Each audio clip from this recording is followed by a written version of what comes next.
Two survivors of paedophile Cyril Smith have demanded an apology from Lord David Steele and say he is just as bad as the predatory MP himself. The men, who are now pensioners, have also called for the peer to be stripped of his titles and accused the Liberal Democrats of not learning any lessons from the abuse scandal. Lawyers have also called for a change in the law to ensure mandatory reporting of any suspicion of child abuse.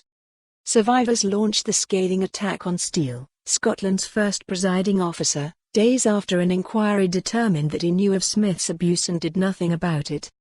The independent inquiry into child sexual abuse, IICSA, also concluded that political parties, police and prosecutors turned a blind eye to child sex abuse allegations linked to Westminster, showing excessive deference to MPs and ministers trying to clear their reputations.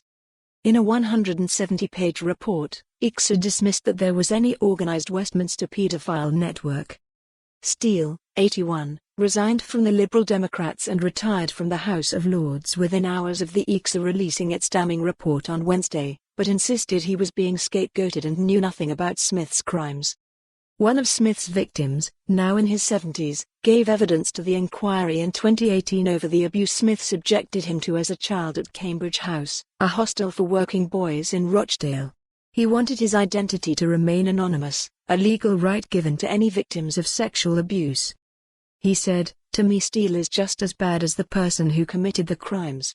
Smith was a monster, he needed help but he could have been stopped. Nothing can change that now, but I would like an apology from Steele, for him to hold his hands up and say sorry for the mistakes he made. I've been trying to get justice since the day it happened." The elderly man said he has never been able to get over the abuse he suffered, and said that has not been helped by the attitudes of Steele and the Lib Dems who cleared him of any wrongdoing. He said, "You never really put it away. Every time you talk about it, it triggers the memories. I am grateful to the inquiry, but will it make me feel better? No. It's difficult to feel better when Steele and the Liberal Party clearly have not learned any lessons from this. They didn't care about the victims then, all they cared about were their party interests, and to my mind nothing has changed."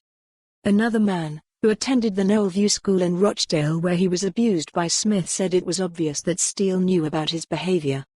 He said, "Nothing about this shocks me anymore. Of course Steele knew, that much was obvious, and there were others who turned a blind eye as well. They're all as guilty as each other. The first time I tried to report it they called me a liar and gave me for more on this story. Visit the news article link.